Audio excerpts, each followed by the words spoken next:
আল্লাহ রাব্বুল আলামিন মৃত্যু সম্পর্কে কোরআনুল কারীমের মধ্যে বলেন, কুল ইন্নাল মাউতাল্লাযী তাফিররুনা মিনহু ফাইন্নাহু মুলাকীকুম সুম্মা তুরাদ্দুনা ইলা আলিমিল গায়বি ওয়াশ শাহাদাতি ফায়ুনাব্বিউকুম বিমা কুনতুম তা'মালুন। তোমরা যে মৃত্যু থেকে পালায়ন করো, সেই মৃত্যু অবশ্যই তোমাদের মুখোমুখি হবে, অথবা তোমাদেরকে দৃশ্য অদৃশ্যের জ্ঞানী আল্লাহ রাব্বুল আলামিনের সামনে তোমাদেরকে উপস্থিত করা হবে এবং তোমাদেরকে জানিয়ে দেওয়া হবে তোমাদের সেই সব কৃতকর্মের কথা, সেই সব কাজকর্মের কথা যা তোমরা দুনিয়াতে থাকে করতে। আল্লাহ রাব্বুল আলামিন কোরআনুল কারীমের অন্য জায়গায় বলেন, আইনামা তাকুনু ইউদরিকুমুল মাউতু ওয়ালাউ কুনতুম ফি বুরুজিম মুশাইয়াদা। তোমরা যেখানেই থাকো না কেন, যে অবস্থাতেই থাকো না কেন, মৃত্যু তোমাদেরকে পাকড়াও করবে, মৃত্যু তোমাদেরকে বরণ করতেই হবে। তোমরা যদি ওই সুদূর দীর্ঘর মধ্যেও পালিয়ে থাকো, পলায়ন করো, মৃত্যু তোমাদেরকে অবশ্যই পাকড়াও করবে, মৃত্যু তোমাদেরকে ধরবেই। অর্থাৎ কোন মানুষ কোন ক্ষমতার দ্বারা, কোন জ্ঞানের দ্বারা, কোন গুণের দ্বারা, অর্থ ধন সম্পদ ক্ষমতার দাপটের দ্বারা, কোনো কিছুর দ্বারাই মৃত্যুর হাত থেকে রেহাই পাবে না। যদি টাকা পয়সা ধন দৌলত অর্থ করি দ্বারা মৃত্যু ঠেকানো যেত, তাহলে কার উন্মর্তনা? যদি টাকা পদ্ধতি ক্ষমতার দাপট দ্বারা মৃত্যু ঠেকানো যেত, তাহলে নমরুদ মরত না। হযরত সুলাইমান আলাইহিস সালাতু ওয়াস সালাম, যিনি গোটা পৃথিবীর উপর রাজত্ব করেছেন, তিনিও মরতেন না।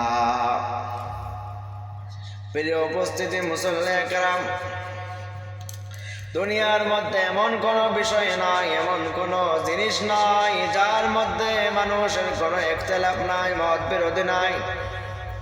বরং সকল বিষয়ে, সকল কিছুর মধ্যেই মানুষের ইখতিলাফ, মত বিরোধী আছে। কিন্তু দুনিয়ার মধ্যে এমন একটি বিষয় রয়েছে যার মধ্যে পৃথিবীর সকল মানুষই ঐক্যমত পোষণ করে, আর তা হলো আমার আপনার মৃত্যু। আমি আপনি মুসলমান হই না কেন, হিন্দু হয় না কেন, খ্রিস্টান হয় না কেন, ইহুদি হয় না কেন, আর যে ধর্ম আর যে বর্ণের হয় না কেন, মৃত্যু বরণ আমাকে আপনাকে করতেই হবে। সকলেই এই কথা বিশ্বাস করি কি করি না? মৃত্যুর হাত থেকে বাঁচার যেমন কোনো উপায় নাই, পালাবার ঠিক তেমন কোনো জায়গা নাই। মৃত্যু সম্পর্কে মানুষের বিশ্বাসের মূল নীতি হলো, মানুষের মৃত্যু সম্পর্কে বিশ্বাসের মূল হলো বাস্তব অভিজ্ঞতা। কারণ মানুষ এই প্রতিনিয়তই মানুষ এই মৃত্যুর সম্মুখীন হয়, সুতরাং বিশ্বাস না করে কোনো উপায় নাই।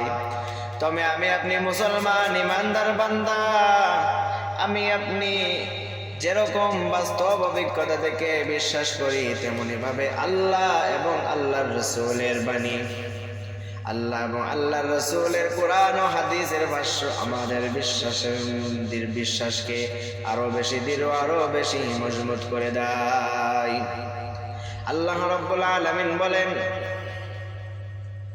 কুল্লু নাফসিন যায়িকাতুল মাউত ওয়া ইন্নামা তুওয়াফাউনা উজুরাকুম ইয়াওমাল কিয়ামাহ ফামান যুহজিয়া আনিন নারি ওয়া উদখিলাল জান্নাতা ফাকাদ ফাজ ওয়া মাল হায়াতুদ দুনিয়া ইল্লা মাতাউল গুরুর।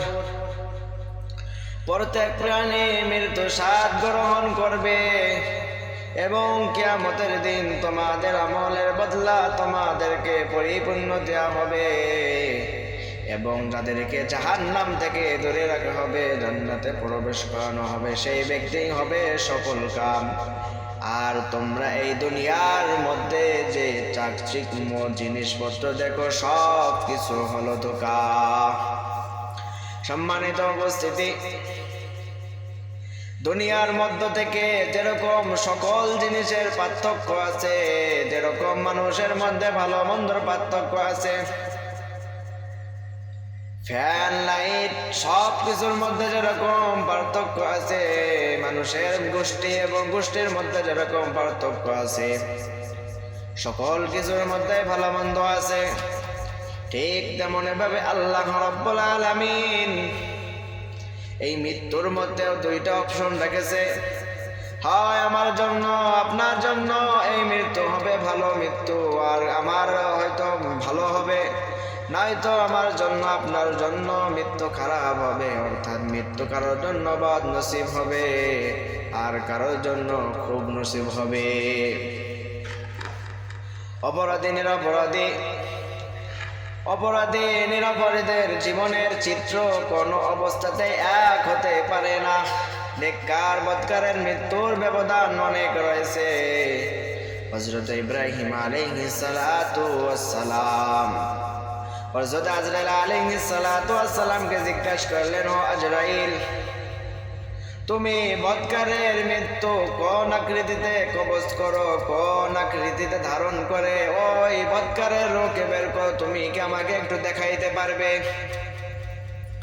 তখন হযরত আজরাইল আলাইহিস সালাতু ওয়াস সালাম বলেন, ও আল্লাহর নবী পয়গম্বর, আমি যে ভয়ানক আকৃতিতে বদকারের মৃত্যু, বদকারের রোগে কবজ করি, আপনি যদি তা দেখেন তাহলে আপনি তা ধৈর্য ধারণ করতে পারবেন না।